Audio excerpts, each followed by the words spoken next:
Unit 1. Good Citizens. Lesson 1. Can you live alone?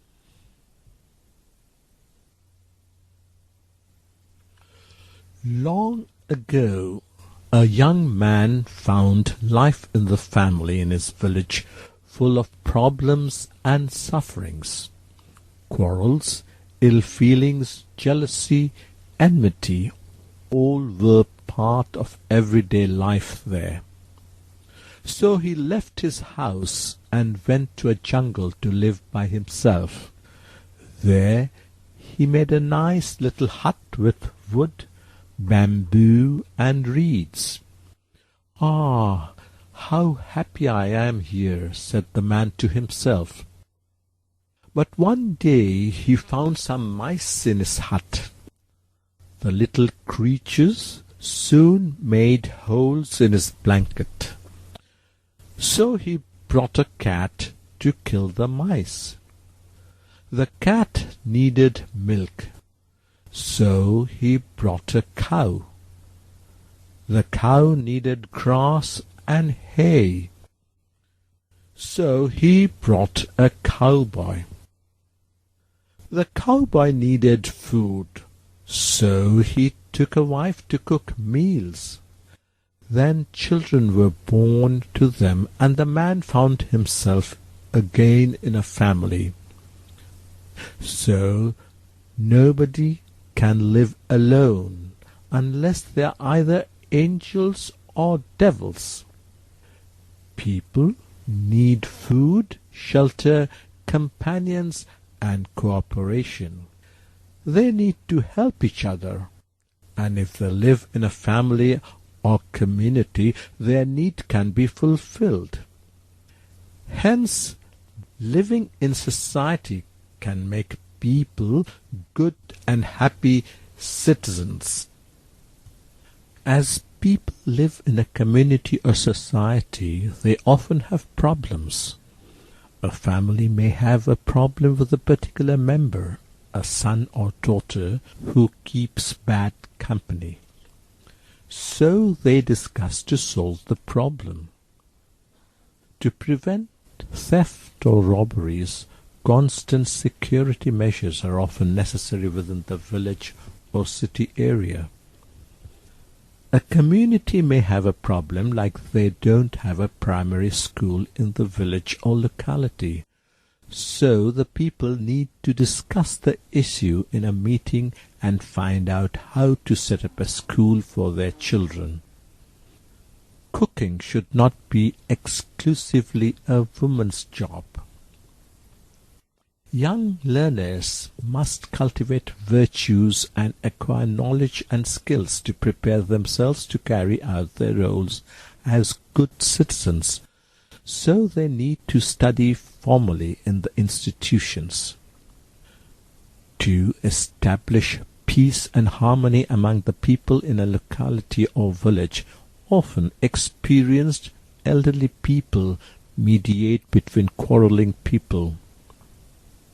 Only studying at school is not enough for the young learners.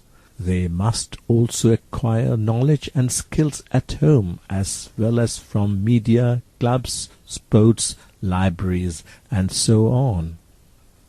The people in a society locality often need to buy things at home, so there are vendors selling necessary things.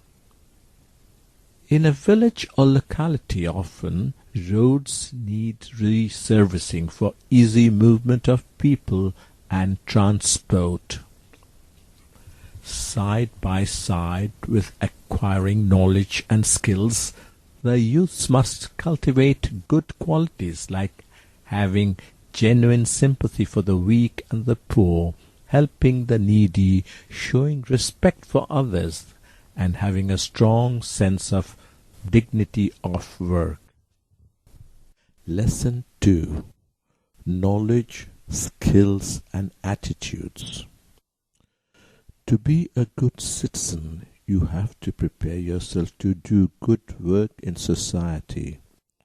Well then, how can you prepare yourself? First, you need knowledge. Today's society is knowledge-based. Without knowing modern sciences, technologies, including ICT and other necessary subjects, you will have difficulty living a good life. The other areas you, as a good citizen, should have knowledge about are our country, its constitution, geography and people, our state, its executive and legislative powers, our judicial system, our government and its structures and functions, our history, cultures, traditions, literature, moral values and religions, our socio-economic activities and educational system. Second, you need skills to do things. Knowledge is not enough. You must be able to apply your knowledge to do things practically. Finally, knowing and doing things will bring about a change in your behavior towards others. This behavioral change will show your attitudes towards others, that is, it will show how you think and feel about a person or thing. Let's take an example. Suppose you, as a student, need to know about group work in the classroom. So you ask yourself or your teacher or anybody, what is group work? Or you may find about it in a book. In this way you can know, or you may have the knowledge about group work. To do group work, the class has to be divided into groups. Each group is to do some task given by the teacher or in the textbook. The group members will discuss and share ideas and points, and finally one member will write the answer. All this is knowledge about group work. Then you start working in groups. In each group you take turns discussing points, answering questions, etc. In this way you actually do the task. Your teacher may monitor and help you to do the work.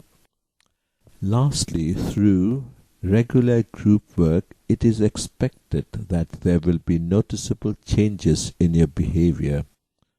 Possible changes are: you will develop the attitude of freely mixing and talking with your classmates and teacher.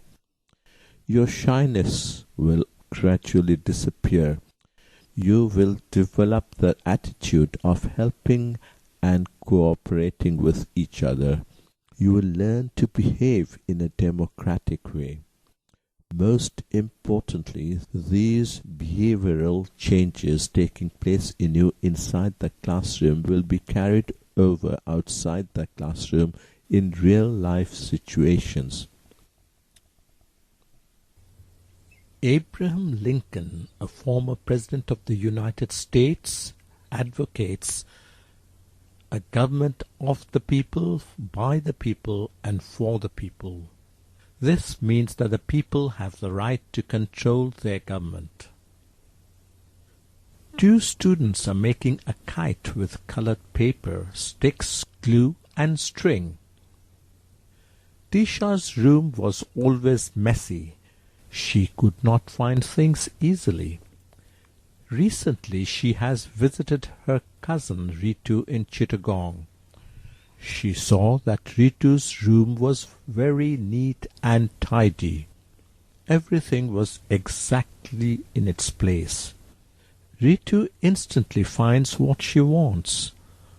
After getting back home, Tisha spent a whole weekend making her room well organized.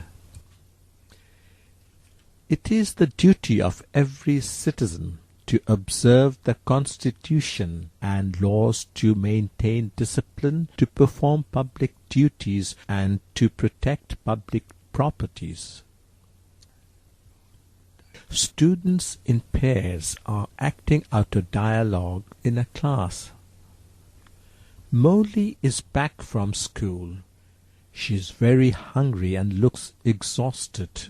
"What's wrong, Molly?" asks her mother anxiously. "Don't worry, Mom, I'm okay. I just didn't have any tiffin today." "But why?" "Our peon died this morning. With other students, I gave my tiffin money to the widow." The students of physical education class are practicing stretching exercise in the schoolyard. The fairs of Dhaka city were run by the Dhaka municipality until 1978, when the city came under the Dhaka City Corporation. Unit 1, Lesson 4. Responsibilities. Ronnie's mother gave him 50 taka to buy salt and chilies. On his way to the market, Ronnie found a poor passerby trying to hold a boy up, who was lying on the road, groaning.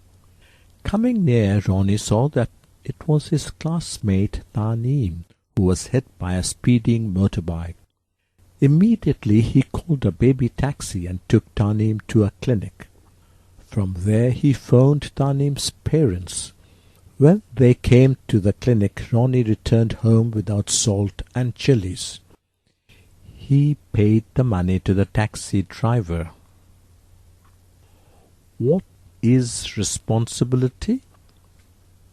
A responsibility is a duty or an obligation to do something. For example, you have the responsibility to take care of your parents in their old age, to attend school and pursue your studies properly, and so on. You have also the responsibility to society and the government, e.g. to help a neighbor in trouble or to cast your vote if you are 18 or over. A responsibility is also an obligation or a duty not to do something. For example, you have the responsibility not to steal a book from a public library or not to put your building materials on the footpath. These are your responsibilities as citizens. But there are responsibilities of the government as well. Our government has the responsibilities to provide for its citizens the basic necessities of life, including food, clothing, shelter, education, and medical care. The government also has the responsibilities to protect the fundamental rights of its citizens to freedom of speech and expression, freedom of the press, freedom of religion, equality of all before law, etc.